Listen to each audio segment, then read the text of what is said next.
Welcome back. जैसा कि पहले आपकी ऑनलाइन क्लासेस चलती थी, बीच में 1 महीने के लिए थोड़ा गैप दे दिया गया, गर्मियों की छुट्टियां समझ लीजिए। और फिर से आज पुनः एक बार आपका ऑनलाइन क्लासेस में स्वागत है। आज हम क्लास 10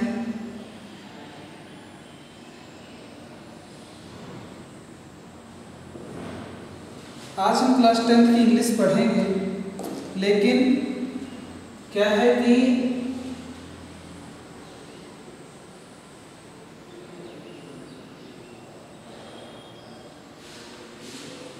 सेक्शन बी आज पढ़ेंगे।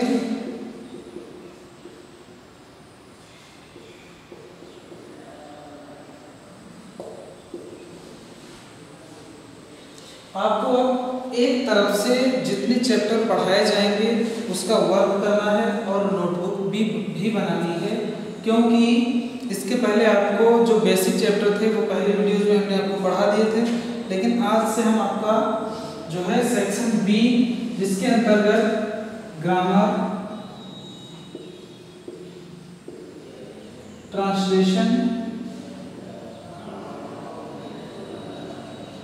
ग्रामर आता है, ट्रांसलेशन और कंपोजिशन,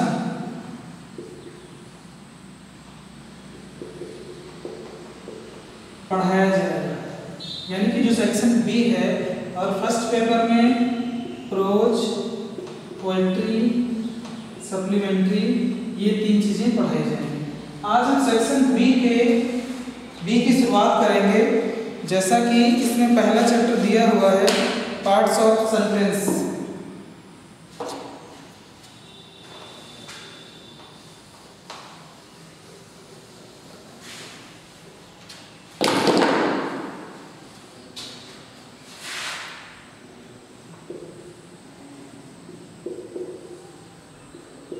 चैप्टर 1,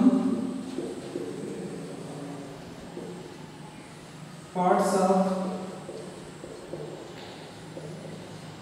सेंटेंस। चैप्टर 1 जो है पार्ट्स ऑफ सेंटेंस, वाक्य के भाग या भेद।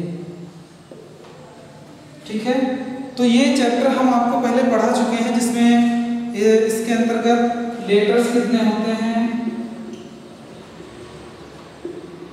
लेटर्स, फिर लेटर्स के बाद दिया है वॉवेल, कॉन्सोनेंट, वर्ड, सेंटेंस। ये पिछले वीडियोज में आपको पढ़ाया जा चुका है। तो पार्ट्स ऑफ सेंटेंस में देखेंगे, सेंटेंस के 2 भाग होते हैं, ये भी हमने आपको पढ़ाया है। एक बार रिवीजन करवा देते हैं, फिर जहाँ से आपका जो भी चैप्टर छूटा है वो एक तरफ से पढ़ाएंगे। ये पढ़ाया जा चुका है, इसलिए इसको हम जल्दी में बता देते हैं, आपको रिवाइज करवा देते हैं। पार्ट्स ऑफ सेंटेंस में सेंटेंस के 2 भाग होते हैं। पहला होता है सब्जेक्ट और दूसरा होता है प्रेडिकेट। ठीक है, कोई भी सेंटेंस हो उसके 2 पार्ट्स होंगे। पहला होगा आपका सब्जेक्ट, जिसको हम हिंदी में कर्ता कहते हैं, और दूसरा जो प्रेडिकेट है वो विधेय होता है।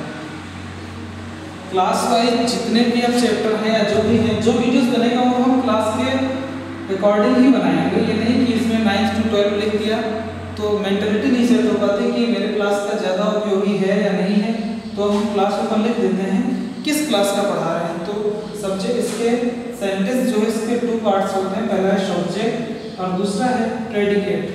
मतलब जो भी सेंटेंस हम लिखते हैं या कहीं पे लिखा होता है या लिखेंगे, तो उसके 2 भाग होते हैं। पहला होता है सब्जेक्ट यानी कि कर्ता, और दूसरा विधेय यानी कि प्रेडिकेट।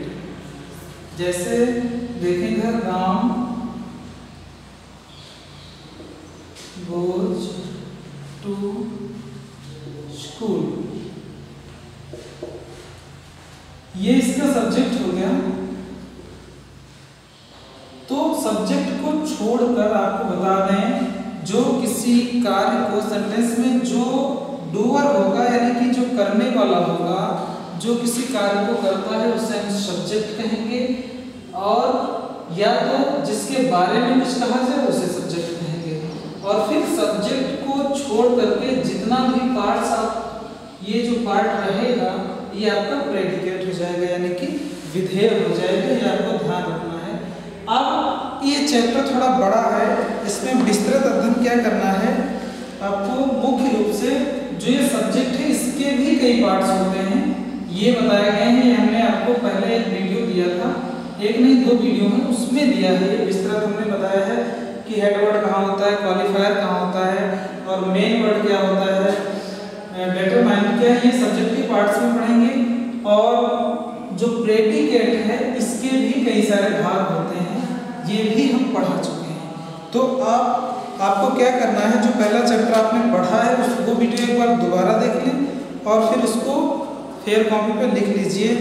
आज का वर्क आपका है कि जो एक्सरसाइज दी हुई हैं 1 से लेकर के बता देते हैं वहाँ तक आपको करना है और ग्रुप पे भेजना है।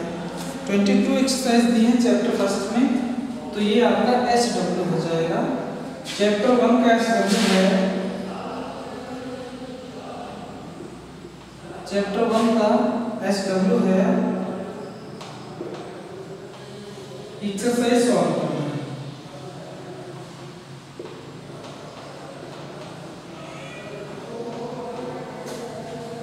ध्यान दें कि जो भी सब्जेक्ट के जितने पार्ट हैं या प्रेडिकेट के जितने भाग हैं वो सब आपको पढ़ाए जा चुके हैं पहले वीडियो में। अब आपको एक एक करके ये वर्क इसकी एक्सरसाइज सॉल्व करनी है। जो समझ में ना आए आप ग्रुप में भेजिए, वो मैं आपको बताऊंगा, ठीक है। तो एक चैप्टर के नोट्स बना लीजिए, फर्स्ट चैप्टर के जो है पार्ट्स ऑफ सेंटेंस, ठीक। तो ये आपका कंप्लीट हो जाएगा। अब जो नेक्स्ट चैप्टर है वो भी इसी से रिलेटेड है, इसका नाम है पार्ट्स द सेंटेंस टाइप। ये तो थे वाक्य के भाग, जो भी वाक्य लिखते हैं हम, कहीं पे लिखा होता है तो उसके 2 भाग होते हैं। पहला भाग होता है आपका सब्जेक्ट और दूसरा भाग जो है वो प्रेडिकेट होता है। ये थोड़ा गंदा हो रहा है, ठीक है।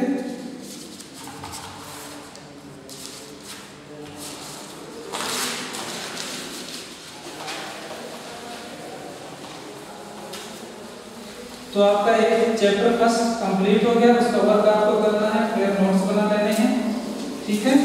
अब नेक्स्ट चैप्टर है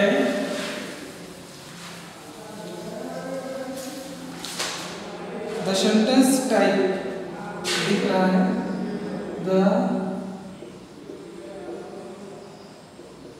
सेंटेंस टाइप। जो वाक्य है, जो भी सेंटेंस है, इसके टाइप कितने हैं, सेंटेंस क्या होता है, एक बार फिर से बता देते हैं। The sentence is made by joining 2 और मोर वर्ड। जब 2 या 2 से अधिक वर्ड आपस में मिलकर एक भावपूर्ण अर्थ प्रकट करते हैं तो हम उसे सेंटेंस कहते हैं। अब इस सेंटेंस के जो पार्ट थे यानी कि जो भाग थे, कितने भागों से कितने टुकड़ों से मिल करके बना था वो तो हमने फर्स्ट चैप्टर में पढ़ लिया है, ठीक है। उसकी एक्सरसाइज भी दे दी है। अब दूसरे में आपको इसके पढ़ने हैं टाइप कि कितने प्रकार का होता है, तो ये भी हम आपको बता चुके हैं कि सेंटेंस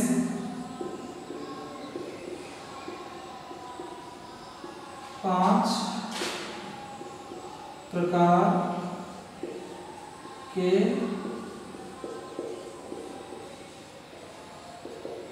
होते हैं। कोई भी सेंटेंस लिखा हो वो इन्हीं 5 काइंड्स में से यानी कि जो 5 प्रकार हैं इसी में से कोई ना कोई होगा। कौन से प्रकार हैं देख लीजिए एक बार। पहला है असर्टिव सेंटेंस और दूसरा है इंट्रोगेटिव सेंटेंस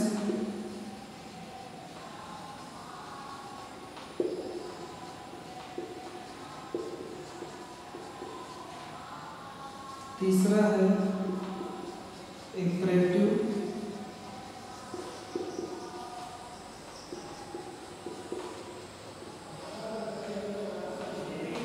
चौथा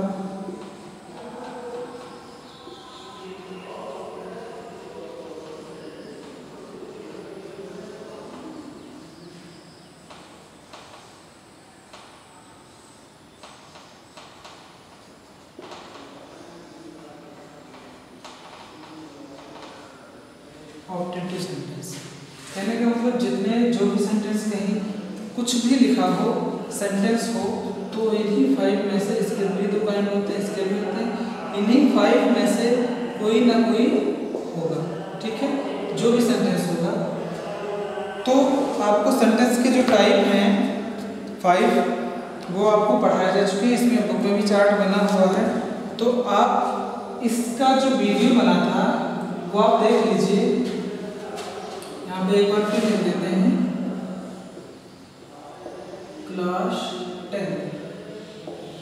सेंटेंस के टाइप वाला वीडियो एक बार देख लीजिए और फिर इसके जो काइंड्स हैं, टाइप्स हैं, तो ये आप एक एक करके देख के समझ के लिख लीजिए और इसके नोट्स बना लीजिए।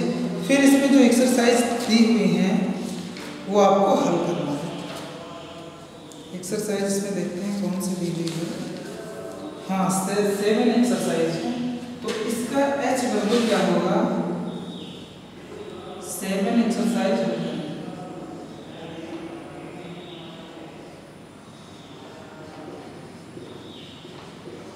जिसकी समझ में जो भी ना आए वो पूछ सकता है।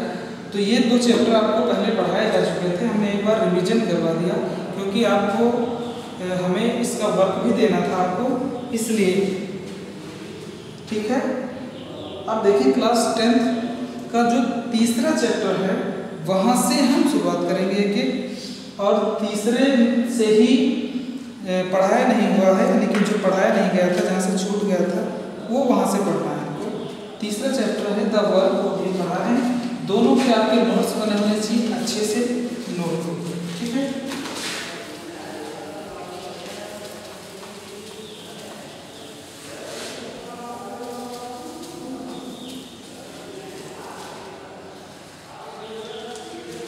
देख सकते हैं अभी नए नए मार्कर रिफिल किया गया है, तो अच्छे से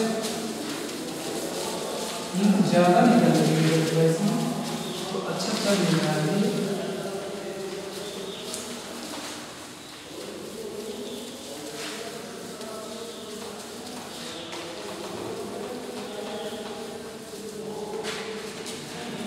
दोनों चैप्टर हो गए आपके शुरुआत के।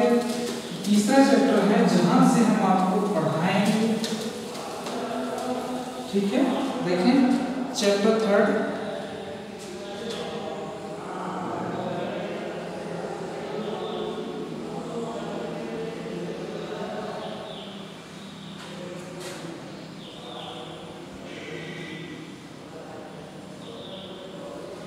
The work.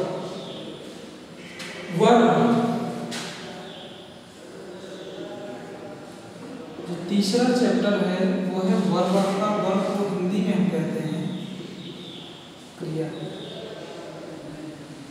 ठीक है, वर्ब को हम हिंदी में क्रिया कहते हैं, यानी कि इसका जो हिंदी अनुवाद है वो क्रिया है। क्या होता है कि जिसके द्वारा, थोड़ा इसकी डेफिनेशन आपको बता देते हैं। वर्ब क्या है? जिसके द्वारा किसी कार्य का करना या होना प्रकट होता है उसे हम वर्ब।